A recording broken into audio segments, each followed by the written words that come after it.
Hello, I'm Terry O'Brien from the University of Melbourne and the Royal Melbourne Hospital, and today I'm going to talk to you about the effect of anti-epileptic drug exposure in utero on the developing brain. Epilepsy is a chronic condition for which there is currently no curative treatment.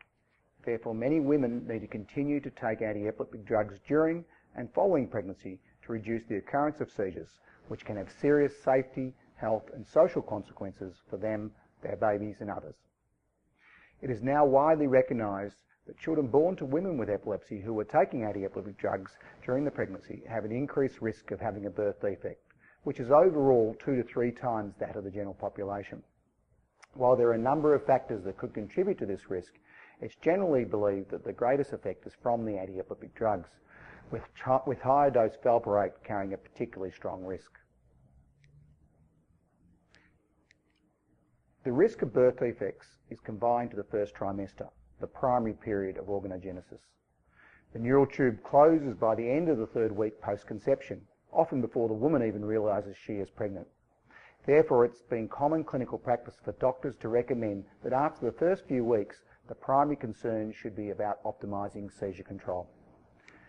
However, the human brain development is a long and highly complex process, which extends far beyond the first trimester of pregnancy through gestation and postnatally through infancy, childhood, and even teenage years and beyond. Therefore, the time window in which there is potential for anti-epileptic drugs to induce damage to the brain structure and function is very wide indeed. However, obtaining objective clinical evidence is easiest for the early effects, as birth defects are a hard endpoint that's relatively easy to measure. While measuring effects on endpoints such as cognition, personality, behaviour and motor development is more difficult and is often confounded by other factors such as socioeconomic issues. The cellular processes of brain development are multiple, including neurogenesis, synaptogenesis, apoptosis, synaptic pruning and glial development and myelination. Anti-epileptic drugs have shown in experimental animals to have effects on all of these. The best studied experimentally is the effect of several, in particular phenobarbital, valproate and phenytoin, to induce increased apoptosis of neurons during a vulnerable time window of the rapid brain growth spurt, occurring postnatally in rats in the first 2 weeks and corresponding to, in humans, to a period from the 3rd trimester to the end of the 2nd or 3rd year postnatally.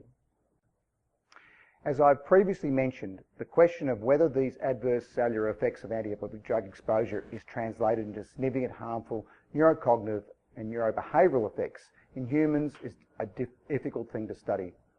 One of the best and most important studies addressing this issue was published relatively recently by the NEED collaboration of US and UK researchers in the New England Journal of Medicine in 2009.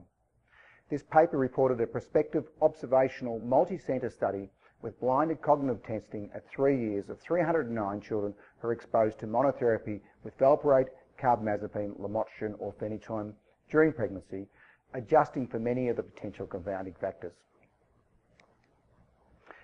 The results showed that children exposed to valproate in utero had a significantly lower IQ than those exposed to any of the other 3 drugs, which were all around the range of the normal population.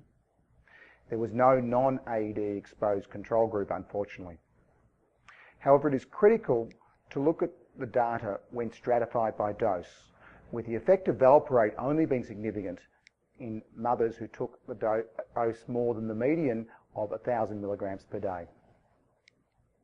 So to conclude, the experimental and clinical evidence to date indicates that AED exposure in the developing brain can produce adverse effects that extend beyond birth defects to include neurocognitive and likely also neurobehavioural and neuromotor effects. Certain drugs and doses are associated with the greatest risk. However, these effects need to be balanced against the risk of uncontrolled seizures when deciding the optimum management strategy for women with epilepsy during pregnancy. Thank you.